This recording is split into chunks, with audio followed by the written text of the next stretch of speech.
Tulie. Hebu tumbie Bwana makofi kwa ajili ya tukio lile la ajabu ambalo Bwana alifanya. Tushangilie watu wa Mungu kwa sababu hii ni harusi yake ya mwisho ambayo yamkini utapiga tena makofi. Najua moyo unauma, lakini katika Kristo tunatumaini, tuna imani ya kwamba Yesu Kristo siku hadi tutaonana naye tena katika parafaa. Tumshangilie Bwana wakati Agnes anaingia ukumbini. Bwana yeye mwenye nguvu yuko pamoja na sisi. Ametupa neema kuhudhuria tukio kubwa lile la ajabu, tukio la kihistoria na mama yetu mpenzi ya kwamba amelala katika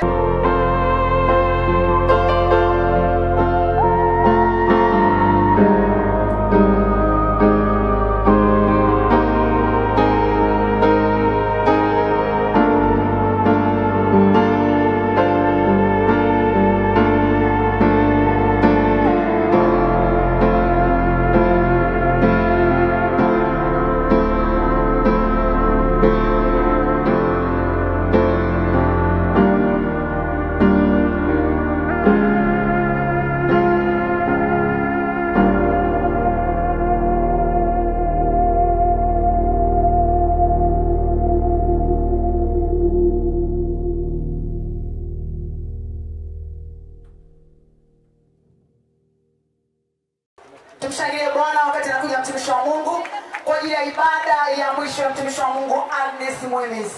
Baba karibu. Tuketi. Bwana Yesu asifiwe. Bwana Yesu asifiwe sana.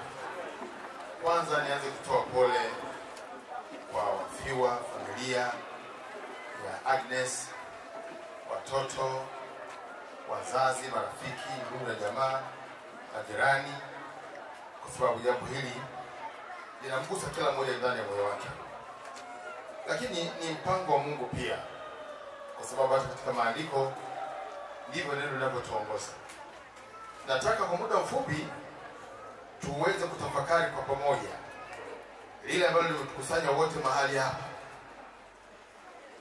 Kila mahali ambapo Mungu anatukusanya kama hivi, analo kusudi.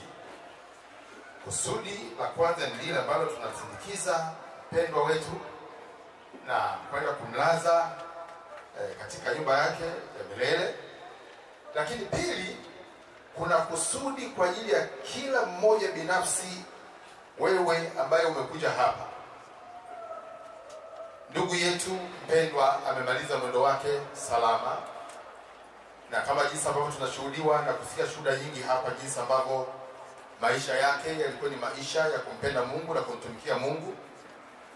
Hata katika safari hii ya mwisho ambayo alikuwa anakuja hapa Kahama, kusudi lilikuwa ni hilo hilo, kwamba alikuwa anakuja katika utumishi, katika semina ile ya wanandoa, kuonyesha jinsi ambavyo maisha yake alikuwa ameyatoa kwa ajili ya Kristo na kwa ajili ya kumtumikia Mungu, na yeye mwenyewe akiwa kielelezo. Bwana Yesu asifiwe sana. Lakini sisi ambao tunabaki, tunalo neno la kutafakari, kwa sababu neno hili ambalo tunakwenda kulisikia sasa hivi halimuhusu tena mpendwa wetu Agnes. Yeye mwendo alishaumaliza, safari alishaimaliza. Sisi tuliobakia ndio ambao pia tunatarajia kumaliza safari yetu kwa namna gani. Kwa hiyo naomba tutafakari kwa pamoja neno la Mungu. Wenzetu waliotutangulia wa zamani walikuwa ni watu wa kutafakari sana maneno ya Mungu. Na katika kutafakari, wewe mwenyewe binafsi ndani ya moyo wako kuna ujumbe ambao unaondoka nao hapa leo. Na Mungu, na maombi yangu ni kwamba Mungu aseme na wewe hata kama ni kwa neno moja mchana huu leo. Bwana Yesu asifiwe. Katika kitabu kile cha Mambo ya Nyakati wa kwanza, sura ile ya 29 na mstari ule wa 15. Mambo ya Nyakati wa kwanza sura ya 29 na mstari ule wa 15. Maandiko yanasema hapo, huyu ni Daudi alikuwa tafakari hapa, anasema, kwani sisi tu wageni mbele zako, na wasafiri kama walivyokuwa baba zetu wote. Ni kama kivuli siku zetu duniani, wala taraja kukaa, hapana. Kwani sisi tu wageni mbele zako na wasafiri kama walivyokuwa baba zetu wote.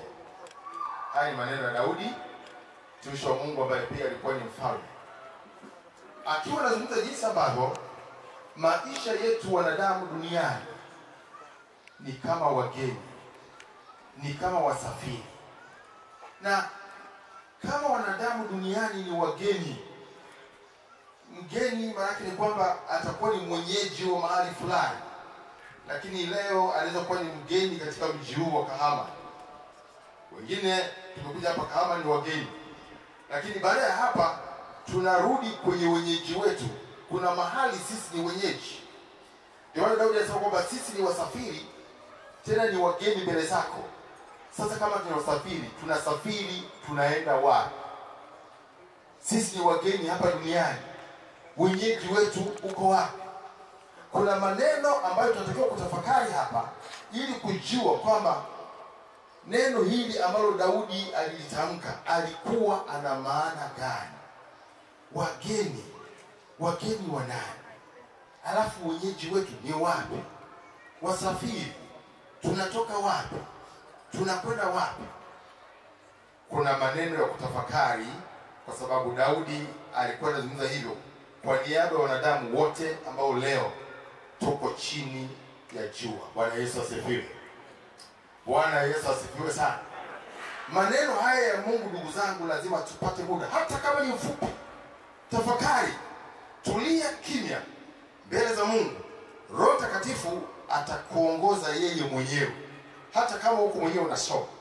Sasa tunaona jinsi ambavyo watumishi wengine wa Mungu ambao walikuwa na tafakari pia wanavyoeleza jinsi ambavyo ule ugeni tulionao hapa duniani, sisi ni wasafiri hapa duniani, wenyeji wetu uko wapi basi?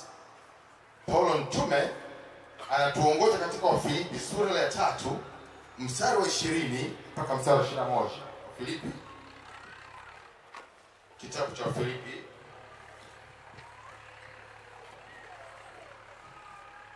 sura ile ya 3 mstari wa 20 mpaka mstari wa 21. Maandiko hapo yanasema, kwa maana sisi wenyeji wetu huko mbinguni, kutoka huko tena tunamtazamia Mwokozi, Bwana Yesu Kristo, atakayebadili mwili wetu wa unyonge upate kufanana na mwili wake wa utukufu, kwa uweza ule ambao kwa huo aweza hata kuvitisha vitu vyote viwe chini yake. Kumbe sisi ni wageni hapa duniani, ni wasafiri. Na majibu ya Paulo mtume anasema kwamba sisi wenyeji wetu uko mbinguni, kutoka huko tena tunamtazamia Mwokozi, Bwana Yesu Kristo. Bwana Yesu asifiwe. Bwana Yesu asifiwe sana. Kumbe wanadamu wote, Mungu kusudi lake la kutuumba hapa duniani tuwe wageni, hapa duniani tuwe wasafiri, lakini kituo chetu cha mwisho, wenyeji wetu ni wapi? Ni wapi? Mbinguni, wapendwa. Mpango wa Mungu ulikuwa ni huo, kwamba wenyeji wetu uwe mbinguni. Lakini wangapi ambao wamewahi kutafakari wakalielewa neno hili na wakajua hivyo kwamba tuko duniani tunapita, tuko duniani ni wasafiri, na kwamba tunatarajiwa twende katika mji udumuo, twende kule ambako Mungu amekusudia tuwe wenyeji, na huko ni mbinguni. Huko ni mbinguni. Wangapi wanajua neno hili na wanajua wanasafiri na wanajua kuwa ni wageni, na maisha yao ni ya kujiandaa kwenda kule ambako sisi tumekusudiwa kuwa wenyeji, na huko siko kwingine ni mbinguni, na kwamba Yesu Kristo ndiye ambaye anahusika sasa katika huo wenyeji, kwamba yeye ndiye ambaye hata sasa maandiko yanasema kwamba amekwenda kutuandalia makao, na pale alipo sisi nasi tupate kuwako pamoja naye. na tunaamini jinsi ambavyo Yesu atarudi tena kuja kutuchukua na kwenda kule aliko. Pendo wetu, dada yetu Agnes, maisha yake alishaamua kumwishia Mungu. Hivyo alishakata shauri, sio jambo la kuuliza leo kwamba kwani alikuwa anaamini nini, kwani ilikuwaje. Alikuwa ni mtu ambaye amejipambanua, amemwamini Kristo, anaishi maisha yanayompendeza Mungu, na ndivyo jinsi ambavyo imekuwa mpaka mwisho wake ulipofika. Na maandiko yanasema kwamba heri wafu wafao katika Bwana tangu sasa, wapate kupumzika baada ya taabu zao, na matendo yao yafuatana nao. Ndivyo ilivyo na ndivyo tunavyoamini. Lakini je, wewe na mimi ambao tumesalia na wengine hatujui kabisa lolote kuhusiana na maisha haya, kwamba tunapita tu wageni na mwisho unakuja, unaenda wapi? Hiyo safari yako hiyo sasa hivi jiulize. Maandiko yanasema tunasafiri. Wewe unasafiri, unatoka wapi? Unajua unakokwenda? Maandiko yanasema kwamba sisi ni wageni. Wewe mgeni hapa, kwenu ni wapi? Unaenda wapi kutoka hapa? Umeshawahi kujiuliza? Ukitoka hapa unaenda wapi? Na una maandalizi gani? Ni nani unayemwamini katika safari yako kwamba huyo ndiye kila kitu katika hiyo safari? Sasa Paulo mtume anasema Kristo Yesu ndiye ambaye tunamtazamia, na huyo ndiyo kila kitu katika hii safari ambayo tunaiendea. Na wote ambao wanajitambua kwamba ni wageni, ni wasafiri, huwa wanamwamini huyo, wakijua kwamba yeye ndiye ambaye atarudi na kuwachukua wote waliomwamini, kuwapeleka katika makao yale anayoandaa, ambayo ndiko Mungu alikukusudia sisi tukapate kuwa wenyeji. Bwana Yesu asifiwe. Bwana Yesu asifiwe sana. Nakwambia tafakari maneno haya. Sasa Yesu anachofanya wakati huu, anasajili watu ambao atawakaribisha katika makao yake. Usajili unaendelea. Kila mmoja anapokuwa duniani ana nafasi ya kusajiliwa au ana nafasi ya kufanya uamuzi mwingine. Ndio maana yeye anasema anacho kitabu kinachoitwa kitabu cha uzima, ambao wote wanaomwamini anawasajili katika hicho kitabu cha uzima, na hao ndio ambao ataambatana nao na kuwakaribisha katika makao yale ambayo ameyaandaa. Sasa mpendo, sio kama unajua kwamba tunasajiliwa kwa duniani katika hicho kitabu. Angalia andiko hili katika Ufunuo. Kuna maandiko mengine mawili tu na malizia hapo sasa hivi, kwa sababu mambo haya sidhani kwamba ni mara ya kwanza nasikia. Utakuwa umeshasikia mara nyingine kadhaa na kuelewa, lakini ni kwa sababu tunasikia, hatutafakari. Leo ningeomba sana, baada ya kusikia hapa, usiruhusu yakaingia katika sikio lako moja na kutokea sikio lingine, lakini toa muda mfupi, tafakari juu ya safari yako. Unatoka wapi? Unakwenda wapi? Uko hapa mgeni, mwenyeji wako uko wapi? Mwisho wake itakuwaje? Bwana Yesu asifiwe. Ufunuo Yohana sura ya 21 mstari ule wa 23 alafu mstari wa 27. Ufunuo Yohana sura 21 mstari wa 23 na 27. Maandiko yanasema hivi: na mji ule hauhitaji jua wala mwezi, yani uko mbinguni ambako Kristo amekwenda kuandaa makao. Anasema na mji ule hauhitaji jua wala mwezi kuangaza, kwa maana utukufu wa Mungu huutia nuru, na taa yake ni mwana kondoo. Mstari 27. Na ndani yake hakitaingia kamwe chochote kilicho kinyonge, wala yeye afanyaye machukizo na uongo, bali wale walioandikwa katika kitabu cha uzima cha mwana kondoo. Bwana Yesu asifiwe. Kuna kitabu cha uzima cha mwana kondoo. Mwana kondoo ni Yesu. Hilo ni neno tu, jina lake. Ana majina mengi sana Yesu. Jina lake lingine ni mwana kondoo. Sasa anasema yeye ana kitabu. Hicho kitabu ndimo yanamoandikwa majina ya wale ambao sasa hivi wanaamua kujisajili kama wasafiri na wageni, ili safari inapokuwa tayari aandaliwe mapokezi na tena aandaliwe na makao ya kufikia. Ninapotafakari maisha ya mpendwa ndugu yetu Agnes ambaye siku ya leo tunamsindikiza, yeye alishakata shauri katika maisha yake. Alishatafakari akajua kwamba kuna kuzaliwa, kuna kufa. Ni msafiri, hatimaye anaenda wapi? Safari yake inaishia wapi? Atapokelewa na nani? Kwenye mji gani? Je, hao wanaokupokea umewaandaa? Wanakujua? Wanakufahamu? Ndio maana Yesu sasa anacho kitabu kinacho ni kitabu cha uzima.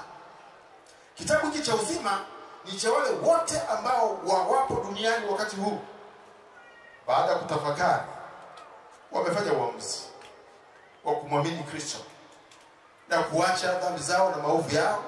Na huwezi kuwajua, maana hawabadiliki rangi wala hawabadiliki jinsia. Ni watu wa kawaida ambao utakuwa unatembea nao na kula nao, unaishi nao. Utakuwa unawaona wanaenda kanisani, wanaingia, wanarudi. Na wakati mwingine unaweza kuona kwamba mtu huyu kwa nini ni mtu tu wa kanisani? Kwa nini mtu huyu wakati wote yuko tu anaomba? Ni mtu tu anatia bidii Mungu. Ndio. Huu ni wakati ambao mtu mwenye akili aliyopata ufunuo atahakikisha kwamba maisha yake amejisajili na jina lake lipo kwenye kitabu cha uzima, na wakati ujapo ambao hakuna taarifa, anao uhakika wa kule anakokwenda na mapokezi atakayopewa katika jina la Yesu. Bwana Yesu asifiwe. Kwa hiyo usione watu wanaotia bidii, wanaokwenda makanisani, wanalala, wanakesha, wanaomba, ukadhani kwamba wamechanganyikiwa. Watu hao wamepata ufunuo kwamba tupo duniani ni wageni, tupo duniani ni wapitaji, ni wasafiri, na kuna mahali tunakwenda. Wewe ujue usijue, kuna mahali unatoka, kuna mahali unakwenda. Kama hutapokelewa mbinguni, basi kuna kituo kingine utapokelewa. Hilo ujiandae. Bwana Yesu asifiwe. Maana si wote watapokelewa na Yesu. Wapo ambao majina yao hayatakuwamo katika kitabu cha uzima, kama Biblia inavyosema katika Ufunuo, kwenye kitabu la mwisho, Ufunuo sura 20 mstari wa 12 alafu 15. Ufunuo Yohana sura 20 mstari ule wa 12 alafu mstari ule wa 15. Haya ni maneno rahisi sana, wala hayahitaji uende chuo kikuu. Yameandikwa kwenye Biblia yako hiyo ulionayo nyumbani. Waweza kurudi na kutafuta maandiko haya. Ufunuo Yohana sura 20 mstari wa 12 hadi 15. Maandiko yanasemaje? Huu ni ufunuo ambao Yohana alipewa kule katika kisiwa cha Patmo, mambo ambayo Yesu alimuonyesha. Hapa anaona nini? Anasema, nikawaona wafu wakubwa kwa wadogo wamesimama mbele ya hicho kiti cha enzi, na vitabu vikafunguliwa, na kitabu kingine kikafunguliwa ambacho ni cha uzima. Na hao wafu wakahukumiwa katika mambo hayo yaliyoandikwa katika vile vitabu, sawa sawa na matendo yao. Mstari 15. Na iwapo mtu yeyote hakuonekana ameandikwa katika kitabu cha uzima, alitupwa katika lile ziwa la moto. Ndivyo itakapokuwa. Hii ni Biblia, sio ya kwangu wala sijaandika mimi. Inaitwa neno la nani? Neno la nani? Hili ni neno la Mungu. Tulitafakari neno hili siku ile, maana kwamba vitabu vikafunguliwa, vilikuwa vingi, lakini kitabu kimoja ambacho nafikiri kwa sababu majina yakuwa mengi, kilikuwa kitabu kimoja cha majina ya watu ambao walifanya kitabu cha uzima. Na iwapo mtu awaye yote jina lake halikuonekana kwenye kitabu cha uzima, Biblia inasema kwamba alitupwa katika ziwa la moto. Ndugu zangu, sisi wasafiri, ni wapitaji, ni wageni. Tafakari sana neno hili. Wewe ni mgeni wa nani? Wenyeji wako uko wapi? Paulo mtume akisema wenyeji wetu ni mbinguni. Uko mbinguni, tunaingiaje? Kitabu kinaitwa kitabu cha mwana kondoo. Hicho kitabu anacho Yesu. Kwa hiyo hakuna namna nyingine yoyote ambayo mtu unaweza ukamanuva ukatumia njia zako ukaenda huko. Lazima kitabu, jina lako liwemo ndani ya kitabu kile. Ndio maana Yesu akasema mimi ndimi njia, kweli na uzima. Mtu haji kwa Baba ila kwa njia ya mimi, kwa sababu yeye ndiye ambaye anamiliki hicho kitabu. Wito wangu, nitafakari neno hili. Pendo wetu ambaye tuko hapa mchana wa leo kwa ajili ya kuhitimisha safari yake, huyu alimwamini Yesu. Mimi namjua. Siku moja tulikutana mahali Dar es Salaam. Kwa nasibu tu, tumekutana kwa nasibu tu. Akanisalimia, baada ya pale tukaanza maongezi. Akawa ananihoji kwamba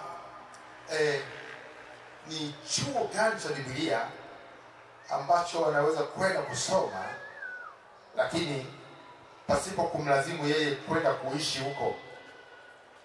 Nikamwambia kitu kimoja ambacho kinatoa mafunzo online. Lakini nia yake alikuwa na waza kumtumikia Mungu. Na tukawa tumeongea, nikawa nimedokezea juu ya chuo kimoja ambacho tunakifahamu kinatoa mafunzo hayo online, anaweza kawa yuko nyumbani na anaendelea na mafunzo yake. Alikuwa na waza utumishi. Alikuwa na waza kumtumikia Mungu pamoja na mambo mengine. Sio kwamba hakuwa na shughuli zake binafsi, la, alikuwa nazo. Sio kwamba hakuwa anatafuta pesa. Pesa alikuwa anatafuta kama kawaida na alikuwa anatengeneza pesa, lakini bado alikuwa anajua kwamba maisha haya hatimaye kuna mahali yanaenda. Iko safari anakwenda. Alikuwa anajua maisha haya hatimaye kuna mahali ambako anatakiwa aandae kwamba atakuwa mwenyeji wa nani, atafikia wapi, nani anayemwamini. Na leo nakuachia tafakari hiyo. Maisha yako unaenda wapi? Unatoka wapi? Unaenda wapi? Mwenyeji wako ni nani? Ukitoka leo ghafla imekuja, nani anaenda kukupokea? Wengine unajua wale wazee waliokufa zamani watakupokea, wana mbingu. Wazee wa zamani wana mbingu. Aliyekwenda kuandaa makao ya kuwakaribisha wanadamu ni mmoja tu. Sijasoma habari ya mwingine ambaye amekwenda kuandaa makao, ni mmoja tu, na huyo ni Yesu Kristo pekee yake. Na ulimwengu naamini, hata wasioamini wanajua kwamba Yesu atarudi. Na hata sasa hivi tunamtazamia Yesu atarudi. Akirudi, je, na kujua jina lako liko kwenye kitabu cha uzima? Halipo. Wote ambao majina yao hayamo kwenye kitabu cha uzima, jibu nalijua. Bwana akubariki. Mungu alibariki neno lake. Tuombe. Baba, asante kwa ajili ya neema hii ambayo umetupatia ya jioni, mchana wa leo, kutafakari neno hili kwa pamoja, kwa sababu ni wakati ambao mtumishi wako Agnes Mwamezi amelala. Nasi tunajua kama neno la maandiko kwamba wote waliokuamini Bwana siku moja utawaamsha, kama vile jinsi ambavyo uliwaamsha wengine. Ulimwamsha Lazaro, ukawaambia wanafunzi, twendeni tukamwamsha Lazaro, rafiki yetu amelala. Kumbe alikuwa amekufa mauti, lakini kwako ni kama kulala usingizi. Na hakika ulimwamsha Lazaro akawa hai tena. Tupe kuamini maneno haya. Ni heri kuamini leo na siku ile itakuwa ni heri pia, kuliko kuto kuamini na siku ile ikawa ni neno la kweli. Tutaenda wapi? Bwana nakusihi, mpe kila mmoja kutafakari na kufanya uamuzi utakao kuwa faida kwake binafsi, kwamba siku ile Bwana utawalaki watu wako kwa mamilioni, kwa maelfu, kwa sababu walikuamini. Baba, tunashukuru kwa ajili ya mpendwa wetu Agnes Mwamezi ambaye amelala mauti. Tunajua ni mpango wako kabisa, na bado alikuwa katika safari ya utumishi, na alikuwa anakuja kwenye utumishi kudhihirisha jinsi ambavyo mwisho wake ulikuwa ni mwema. Maana umesema heri mwisho kuliko mwanzo, na mwisho tunauona akiukamilisha katika safari ya utumishi hapa duniani kwa ajili yako, katika jina la Yesu. Tuseme wote amen. Mungu awabariki. Tuombe. Baba, katika jina la Yesu Kristo Mwokozi, tunayo kila sababu ya kukushukuru kwa ajili ya maisha ya mpendo wetu Agnes na sadaka ya leo. Kila mtu atakayekutolea iwe ni sadaka ya kukuambia asante kwa ajili ya maisha ya Agnes, na umetupa neema ya kumlaza pale salama. Hii ni shukrani Bwana. Sisi tunakurudishia sifa, tunakurudishia utukufu. Wewe unaishi na kumiliki. Pokea sifa Bwana, pokea utukufu wewe. Asante kwa sababu imekupendeza. Heshima na utukufu tunakupa wewe katika jina la Yesu Kristo Mwokozi. Amen. Kwa hekima nilikuwa naomba kikapu cha sadaka kisogea hapa, na wewe ambao utapata muda.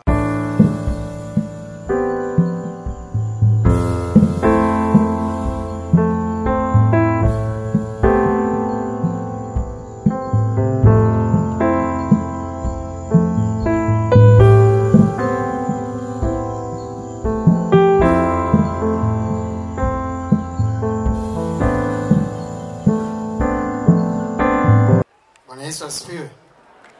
Tumsifu Yesu Kristo, taifa la Mungu. Ndugu familia ya mzee Mwemezi Jovin Remigius, askofu, kanisa la CGRA Kahama, uongozi wa Divine Radio Kahama, maaskofu wa makanisa ya CGRA, wachungaji, maaskofu waalikwa, wawakilishi wa askofu wa kanisa Katoliki jimbo la Kahama, Askofu Ndizeye, ndugu zangu waombolezaji, viongozi, wawakilishi wa serikali, wawakilishi wa Chama cha Mapinduzi mkoa wa Dar es Salaam. Tumsifu Yesu Kristo tena. Bwana Yesu asifiwe. Nitatoa historia fupi ya marehemu Agnes Kagemulo Mwemezi ambaye ni mama yangu. Nitaenda kusoma kama ifuatavyo.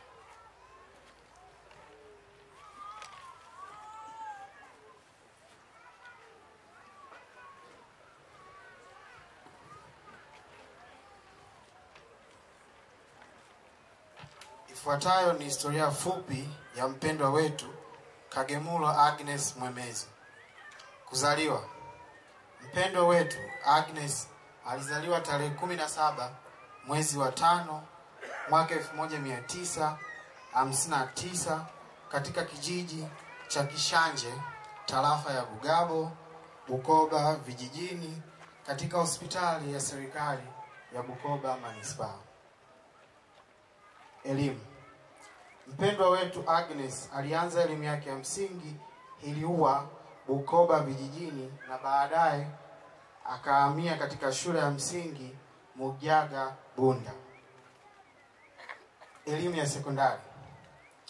Alisoma elimu ya sekondari katika shule ya sekondari ya Bwiru Girls. Baada ya elimu ya sekondari alifanikiwa kupata elimu ya utawa katika chuo cha usista Mugana, elimu ya chuo. Mpendwa wetu alisoma katika vyuo vifuatavyo katika elimu yake ya juu: chuo cha uhasibu Tanzania, accountants yani TAA Dar es Salaam, chuo cha College of Business and Accountants CBE. Pia alifanikiwa kujiunga na mafunzo ya jeshi kwa mujibu wa sheria yani JKT katika kambi ya Masange Tabora na Mpwapwa Dodoma. Kazi. Mpendwa wetu Agnes alipata kazi mwaka 1982 katika idara ya uhasibu katika ofisi ya mkuu wa mkoa wa Tabora, na baadaye akahamishwa Wizara ya Afya katika kitengo au idara ya uhasibu. Baada ya hapo aliendelea kufanya kazi katika ofisi mbalimbali za serikali kama mtumishi wa umma. Alifanya kazi katika Medical Stores Department yani bohari ya madawa Tanzania kama mhasibu. Pia alifanya kazi katika Wizara ya Mambo ya Ndani katika idara ya wahasibu. alifanya kazi katika kitengo cha sheria na usuluhishi, yani CMA, na ndipo alipostaafu mwaka 2020. Kuolewa. Mpendwa wetu Agnes alifunga ndoa tarehe 4 mwezi wa 8 mwaka 1984 katika kanisa la Kikatoliki Cathedral Bukoba Manispaa. Agnes alibarikiwa kupata watoto watatu, wa kike mmoja ambaye anaitwa Josephine Mwemes na wa kiume wawili ambaye ni Kevin Mwemes na Venance Mlokos ambaye niko hapa mbele yenu. Mpendwa wetu amebarikiwa kupata wajukuu watatu, wa kike wawili na kiume mmoja ambao majina yao wa kike ni Michelle Freddy ambaye yuko hapa na Jafet ambaye yuko masomoni na Gianna Kagemulo ambaye amerisi jina lake la Kagemulo ambaye ni mwanangu. Mpendwa wetu Agnes alipata neema ya wokovu mwaka 1994 na kupata ubatizo wa maji mengi mwaka 1997.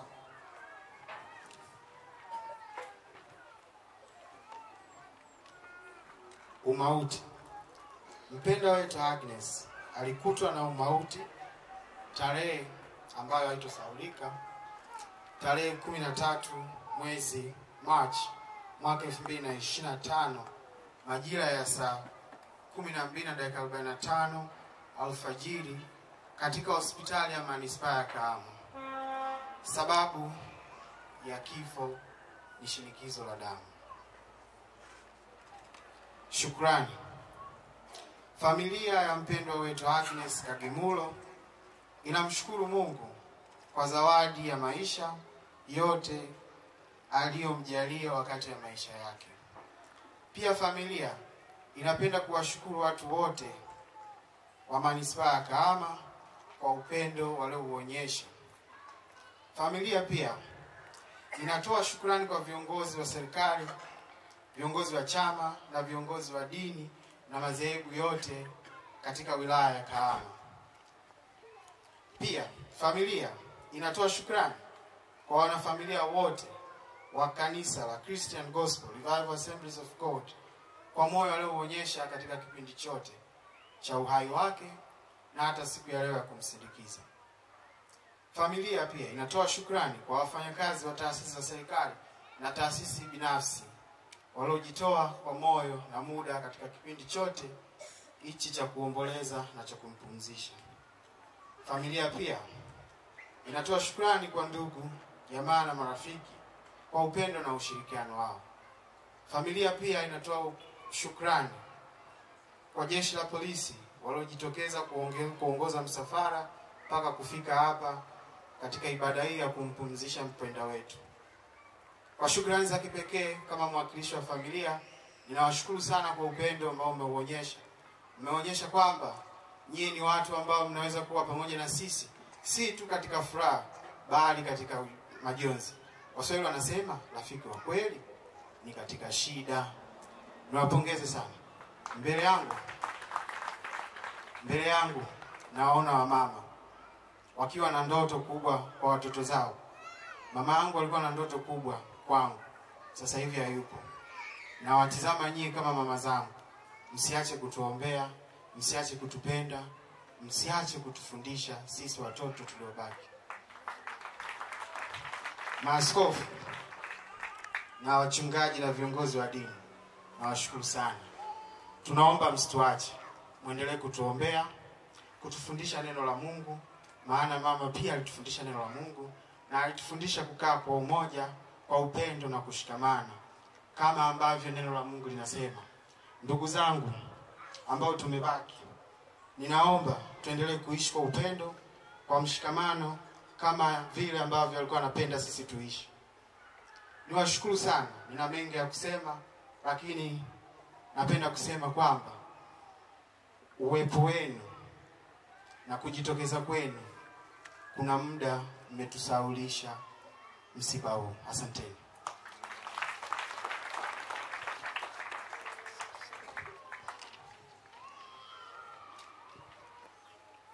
Hii ndio historia ya Agnes kama tulivyosikia.